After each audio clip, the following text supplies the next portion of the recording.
Amsal 17 ayat 25 berkata gini, anak yang bebal menyakiti hati ayahnya dan memedihkan hati ibunya. Anak yang bebal itu membuat sakit hati ayahnya dan membuat sedih hati ibunya.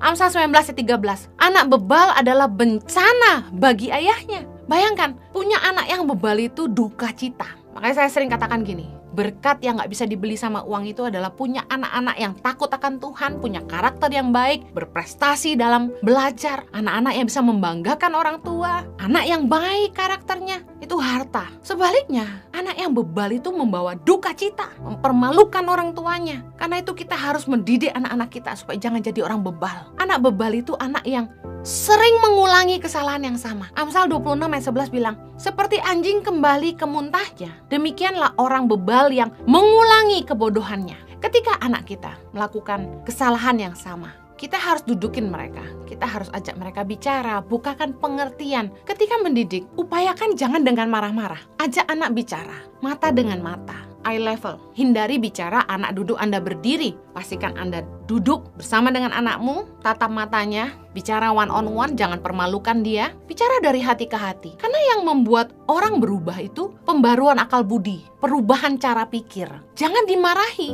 Rasa takut itu hanya memberikan perubahan sementara. Jangan membuat anak kita benci sama kita karena kita melukai hati mereka. Ajak bicara, jelaskan kenapa mereka melakukan kesalahan yang sama berulang. Mereka nggak akan keluar dari masalah mereka kalau mereka nggak coba cara yang berbeda. Contoh anak saya aja lah. Dia bilang sama saya gini waktu saya pukul dan dia nangis dan dia bilang gini, saya coba untuk nggak ngomong mami, tapi susah, kadang-kadang kelepasan. Lagi main game gitu, semua teriak-teriak jadi dia ikut. Lalu saya bilang, kenapa coba kamu bisa ngomong terus dan susah berhenti? Kamu mau stop, kamu nggak mau lagi, kamu tahu itu salah, tapi kamu nggak bisa berhenti ngomong kata itu. Kenapa? Karena kamu dengar setiap hari, saya bilang. Jadi ketika anak-anak kita tuh main game online, itu ada grupnya. Dia bisa pilih dia mau main sama siapa. Saya bilang, bahayanya dunia maya adalah anak-anak kita akan ketemu dengan random people. Orang-orang yang kita juga nggak kenal, mereka siapa, usianya sudah dewasa tapi masih kayak anak kecil main game. Nah, saya bilang sama anak saya, keluar dari grup itu. Mainlah dengan teman-teman yang kamu kenal dan yang nggak pakai ngomong kotor. Kalau kamu terus main dengan teman-teman yang ngomong kotor, tanpa sadar, kamu sedang merekam kata-kata itu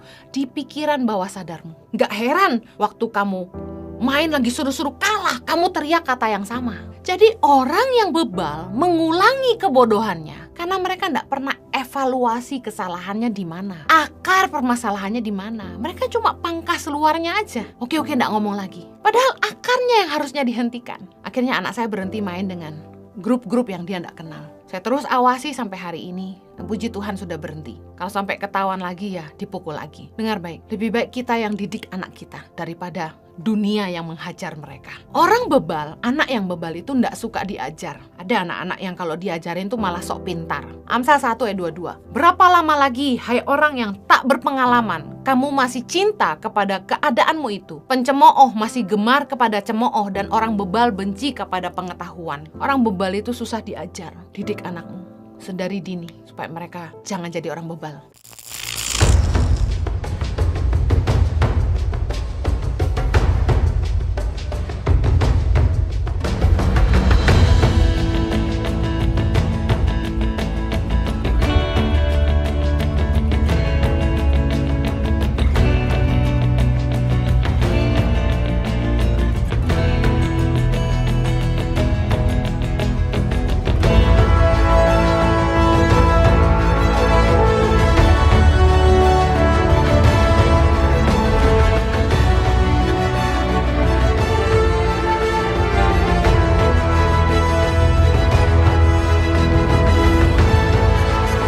Cerita anak pedalaman dalam meraih mimpi dan mengejar cita-cita bersama Tangan Pengharapan.